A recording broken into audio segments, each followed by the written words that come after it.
Al Jazeera Podcasts. Today, after strikes on energy facilities, Tehran is left breathing the fallout. It's 8:30 a.m. in Tehran. It's supposed to be daylight, yet you look like you're broadcasting at night. That is not nightfall. That is a thick cloud of smoke that's enveloped the capital, Tehran. Beyond the explosions, another concern is emerging. The chemicals now hanging in the air that millions of people are breathing. Is modern warfare turning the air itself into a weapon? I'm Tamara Khandaker, and this is The Take.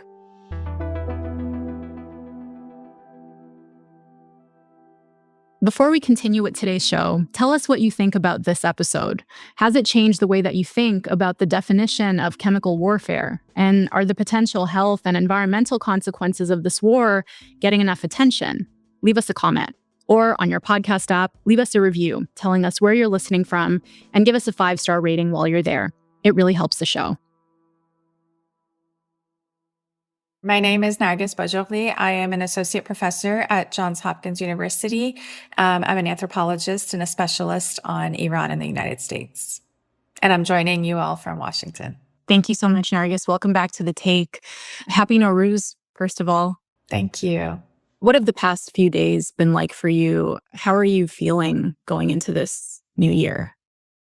It's been really difficult. I mean, Nowruz is probably the most sacred time on the Iranian calendar and for Iranian families. And it's the beginning of the spring, and it means a lot. And it's a tradition that's been around for Iranians for thousands of years. But this time around, it felt almost impossible to try to celebrate. And yet many of us were trying to hold on to some of the deeper meanings of Nowruz, which is that even in the darkest of winters, the light eventually comes. So I think it was a lot of family members and friends just trying to remind each other of that. But it's been a rough few weeks. Yeah, I can imagine. And I appreciate you taking the time to do this. It must be really disorienting. And I imagine you're also hearing from people on the ground. And Nowruz obviously looked really different for people in Iran this year. And I'm hoping you can kind of take us there to start with.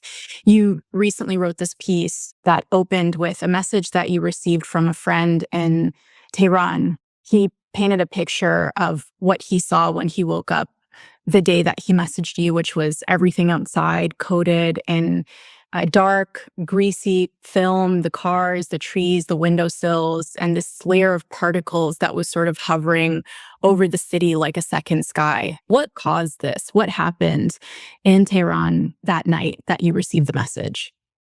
So that night, Israel struck a number of oil depots surrounding the city of Tehran. Here we are in the western areas of Tehran, in Shahran neighborhood, where one of the depots targeted by a campaign of American and Israeli strikes can be seen behind me.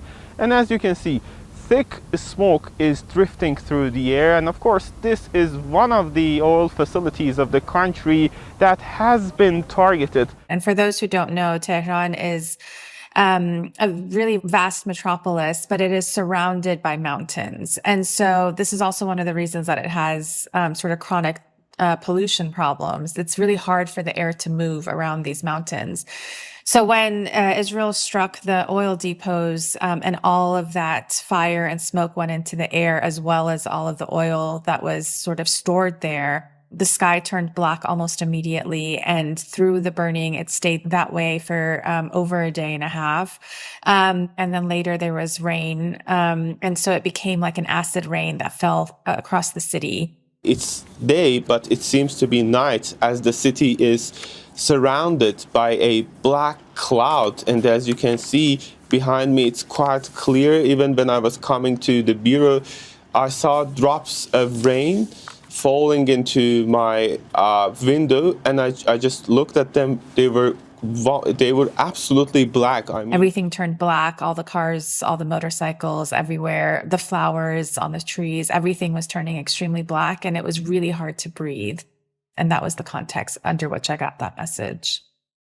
Since you were first on the show, Iran's oil and gas facilities have become targets as strikes on fuel depots, refineries, and then last week on the South Pars gas field How has the air changed in the last few weeks? What are people breathing in? And if you can describe, I don't know if you heard from people, but how does it feel to be breathing in that air? So the air has turned extremely toxic, especially the days that followed these strikes that we first mentioned. People had to wear masks, even though the masks they were wearing are not really industrial quality that would keep out the toxins. I mean, part of the problem is that striking the oil depots released huge amounts of toxins into the air. So folks have had a hard time breathing, but at the same time, the war is constantly going on and they have to, they're keeping track of the war. They're trying to stay alive. They're trying to have their days go on as quote unquote normal as possible. So it's just one of the things that I think is quite tragic about it. And what I keep hearing about from folks in Iran is that it is such a large event. It's sort of like a mass poisoning event that happened, but at the same time, it's just one event after many others that is going on. And it's not something you can pause and deal with or pause and have everyone get the kind of treatment that they need or the type of masks that they need. The next bombs are dropping. The war keeps escalating. As you said, other forms of civilian infrastructure are being hit. And so folks have to move on from one incident to the next.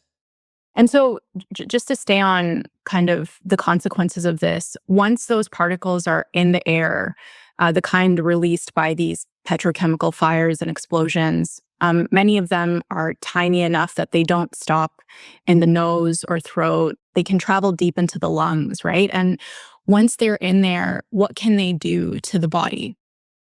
Yeah. So once they're sort of deep into the lungs, first of all, they can stay there for a very long period of time.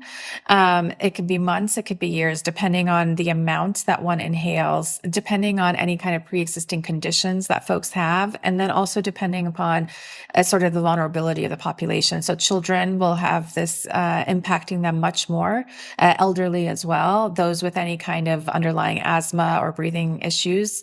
And then having these lodged into your lungs for long periods of time means that you're going to develop different kinds of conditions that will make it difficult for you to breathe. And then over time, develop different forms of complicated cancers. And this is something that we have to wait and see exactly how this plays out. But because Iran has a number of toxicologists and doctors who have dealt with the after effects of chemical warfare from the past, they are keeping close track of this. And one of the things that they are hoping to track and also very worried about are the very long-term consequences on this for the population years and decades down the line. Right. And this is something that's harder to see. The damage could show up years later. Like you said, these chemicals may be seeping into the soil, the food supply, the water supply. And this is something that tens of thousands of people in Iran are familiar with as survivors of the chemical weapons used in the 1980s during the Iran-Iraq War. And I wonder if you could tell us a bit about that history and what we know from that time about the potential long-term effects of this. Sure. So the 1980s Iran-Iraq War, which was the longest conventional war of the 20th century, also saw the first nerve gas agents used in military history and the first use of mustard gas agents en masse since World War I. About 5 years of that 8-year war, there was constant use of chemical warfare agents from the Iraqi side on Iranian soldiers and civilians, as well as Kurdish Iraqi civilians. It was in such large numbers, the UN ended up doing 7 investigations into these and found conclusively that Iraq was using chemical and nerve agents in this war. Of course, at the time, Iraq was being backed by both the United States and the Soviet Union. So not much action was taken and they were able to continue using that. But what that led to was about 100,000 Iranians who were exposed to different kinds of chemical warfare during the 1980s, both soldiers and civilians. And so what that means is that Iran actually has the largest population of chemical warfare survivors in the world from that war. And this has been a story that I've sort of been deeply involved in and have been doing research for about 20 years with these survivors. One of the things that we find is that these survivors all develop extremely complex and complicated cancers about 20 years after exposure to these chemicals. Many of them lose at least one lung, if not two, and end up passing away. They end up going blind over time. There's a couple people that you mention in your piece that you know personally who are living with the consequences of this. Could you tell me a bit about them? So the friend who texted me, his father is a survivor of chemical warfare from the Iran-Iraq War, and he was telling me that his father was having a really hard time breathing. And he's had over 20 surgeries on his eyes in the hopes that he wouldn't go blind. He eventually went blind last year in both of his eyes. He has been waiting for a transplant for his lungs for years now, even though he knows from his friends who have gotten lung transplants that they only stay alive for a little while longer and end up passing away regardless. They have to constantly use inhalers to breathe. They're constantly coughing. They're constantly having to put drops in their eyes because their eyes get extremely dry and they can't produce tears, which becomes really painful and difficult for them. The doctors, Dr. Sami, who I name him that in this piece, and others have been working for years to both get treatment for these survivors inside of Iran as well as internationally. And one of the things that they've found, and sort of I've found in doing this research with them, is that a lot of times, especially when we're dealing with countries that end up being the, enemies of the West, like Iran has been, that history is pretty much sort of treated as a footnote to it. So many people around the world don't even know about this very vast use of chemical weapons. But then more importantly, it opens up the Pandora's box to make those populations, acceptable populations to have these kinds of chemicals used on them. So after the 1980s, and with that extreme use of chemical and nerve agents in that war, pretty much the entire Middle East became a testing ground for using different kinds of chemical warfare. And the 1980s war really is sort of that hinge period where the 1925 Geneva Protocols kind of get thrown out the window for the Middle East, and different kinds of chemical and experimental and banned weapons are allowed to be used. The other thing that kind of stuck with me in your piece was this New York Times article that you pointed to about how Iran's air is already polluted, and that Western coverage often misses that or sort of downplays why the air is polluted and it's treated as a given. What are the implications of that, would you say? Yeah, so that New York Times article was trying to essentially say, yes, the Israeli strikes on these oil depots was an environmental disaster, but not as bad as everyone thinks because Iran's air is already polluted, and it was a way of dismissing the severity of what had happened. But part of what they're pointing to is that yes, Iran's air is polluted. One of the reasons that it's so polluted is because of U.S. sanctions and Western sanctions on the country that have made it so that Iran has to rely on a different kind of fuel for its domestic consumption that has higher degrees of pollutants that it releases into the air. So the severe pollution of a city like Tehran also is related to another kind of warfare that Iranians have been living under for close to 50 years now, which is economic warfare and severe U.S. and Western sanctions. So by disregarding that component of it, they're treating the existing pollution as if it's something that just happens to be there, and then now these oil depots were struck also. Obviously, the tragedy of this is, first of all, not recognizing that economic sanctions and the ways that they've been applied to Iran is a form of warfare. But also, for many of these survivors of chemical warfare from the 1980s, once the U.S. sanctions really ratcheted up from the Obama era and then the first Trump administration and his maximum pressure policies, many of these survivors were then not able to get access to inhalers and not able to get access to very complicated forms of chemotherapy because U.S. sanctions made it impossible for that kind of medical treatment to be available in the country. So for me, it was an indication of not, obviously trying to downplay the severity of what had happened, but also being blind to the multiple layers of warfare that Iranians have been living through these 50 years. Yeah, sanctions are the reason why the air is polluted, and sanctions also shape the way that Iranians can respond to what's happening. Exactly. Wow.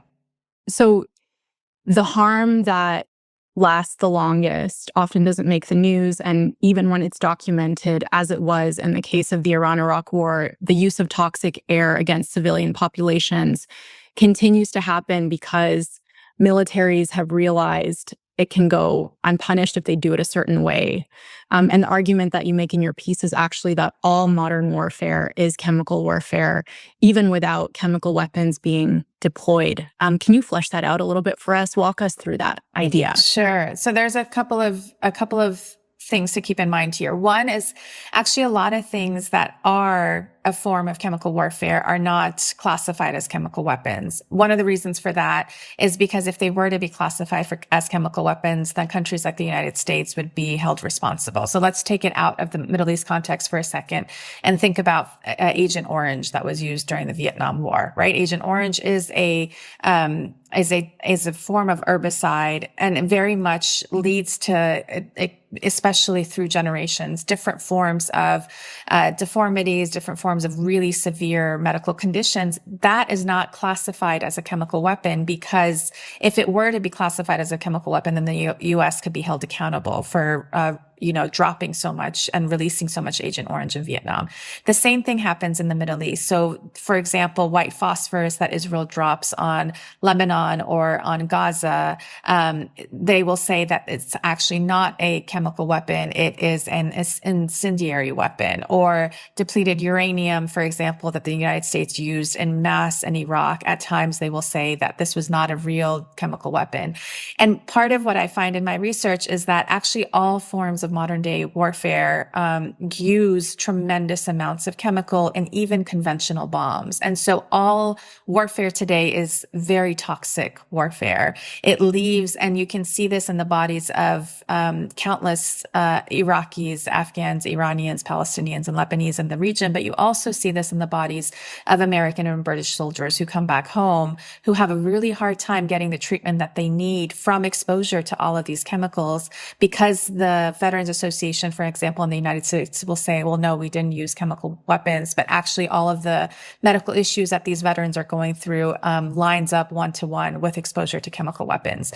So part of what is happening is that we are still living in this world of like the 1925 Geneva Protocol, which is that this piece of paper said that chemical weapons have been banned and that international law upholds that. But when you start to look closely on the ground where warfare has been waged, and in the past 40 to 50 years, much of that warfare has been waged in the Middle East. When you look closely there, you will see instances of chemical weapon pretty much throughout the region in mass. And what that points to is one of the ways in which we fight wars today is in an extremely toxic way. And we have no way of holding any of that accountable because it is just the industry of warfare today. So Narges, as we wrap up, over the weekend, Trump had threatened to, quote unquote, obliterate Iran's power plants if Tehran didn't fully reopen the Strait of Hormuz within 48 hours. But you and I are talking on Monday morning, and this morning he posted on Truth Social that he was ordering the U.S. military to postpone those strikes for 5 days after what he described as very good talks with Iranian officials. Since then, I've seen Iran deny that those talks ever happened. They say that no negotiations have taken place since the start of the war. So we really don't know what's going to happen in the next little while. But looking forward, if this does end, if we do see an end to these hostilities, what might the day after look like? What do you think Iranians will be left to deal with? So even if this war ends tomorrow, the impacts of this war are going to be felt for at least another generation. So for decades to come, because again of the toxins that have been released into the air and then have gone into the soils and water supplies. This is something that is going to be long lasting. The air that people are breathing that is filled with all of these petrochemicals and toxins is something that is lodging inside of their lungs and will have very long-term impacts, especially on a city of the size of Tehran, which is about 9 million people. So far, the Red Crescent in Iran has reported that over 17,000 residential buildings have been hit. Iran's infrastructure has sustained quite a bit of bombing. They're going to be left with having to reconstruct many parts of the country and the infrastructure, and especially residential buildings after this.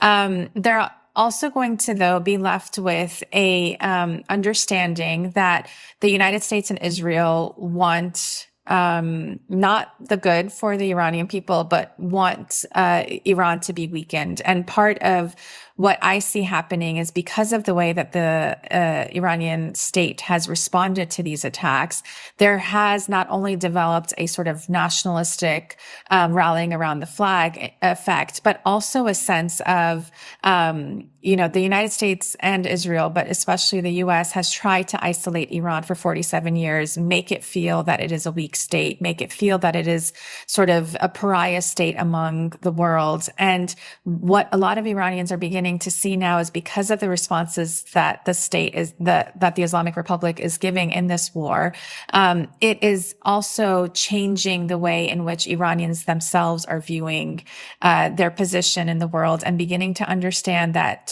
they can also make demands back and push back against the United States. I think that that's going to have a really big impact moving forward for how Iranians see themselves and see their relationship with the state.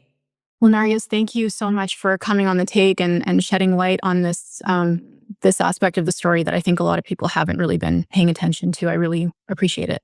Thanks so much for having me.